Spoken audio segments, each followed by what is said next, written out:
Olá, amigos. Notícia veiculada ontem, ao finalzinho da tarde, pelo jornal Estado de São Paulo, dá conta de que, em decisão liminar, o ministro Marco Aurélio Mello, do Supremo Tribunal Federal, determinou à Câmara e ao Senado que voltem a pagar salários superiores ao teto estabelecido. Vejam o que escreveu no despacho da liminar o ministro Marco Aurélio.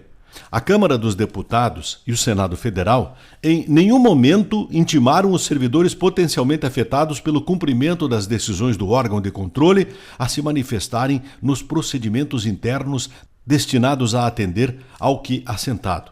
É mais ou menos o seguinte: os servidores estão recebendo acima do teto. O TCU aponta esta irregularidade.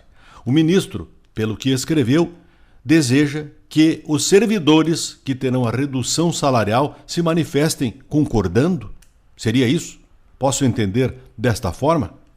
De outra parte, em uma decisão anterior, Marco Aurélio já havia dado um despacho a favor de um servidor atingido pelo corte.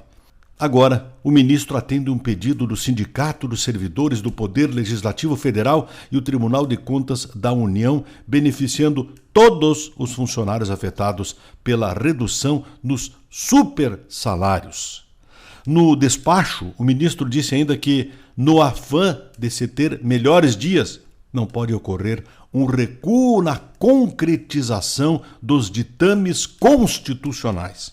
Eu continuo perguntando: se existe o teto e ele não vai ser cumprido, o próprio Supremo Tribunal Federal manda pagar acima do teto? Que teto é esse?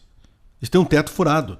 Deve ter ocorrência de granizo por aí que acabou com este teto, com este telhado. Não existe esta limitação. Então simplesmente abre as porteiras, porque afinal de contas quem vai pagar essa conta não é o Supremo Tribunal Federal, é o contribuinte, é o cidadão. Encerro fazendo referência a uma entrevista que ouvi ontem no meio da tarde de uma delegada de polícia que trabalha em Porto Alegre.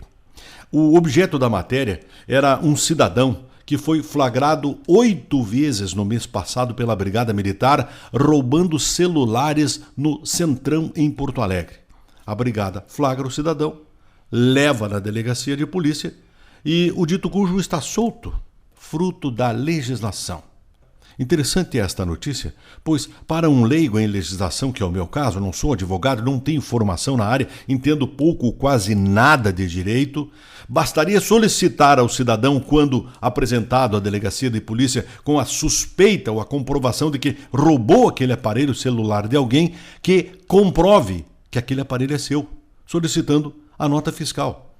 Em caso de uma negativa, no mínimo ele seria tratado como contrabandista, receptador ou outras coisas. Mas, ao que parece, ele vai sofrer o processo, será investigado, há um inquérito, e vocês imaginam que este inquérito vai ser concluído quando exatamente? Aliás, 8 apontamentos era até ontem. É possível que amanhã ele seja mais uma vez levado à delegacia, se isto não aconteceu ontem, durante a tarde, para uma nova situação em que nada vai lhe acontecer.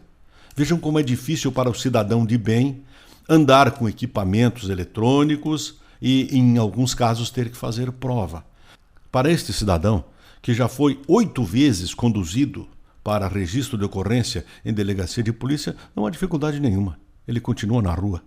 Eu não estou aqui, em absoluto, colocando a culpa em A ou B. Apenas estou manifestando a minha estranheza, o meu descontentamento, que pode ser embasado em pura ignorância jurídica, de que a nossa legislação permita que uma situação como essa aconteça. O cidadão vai lá, rouba 1, 2, 3, 4, 5, 8 vezes e continua na rua.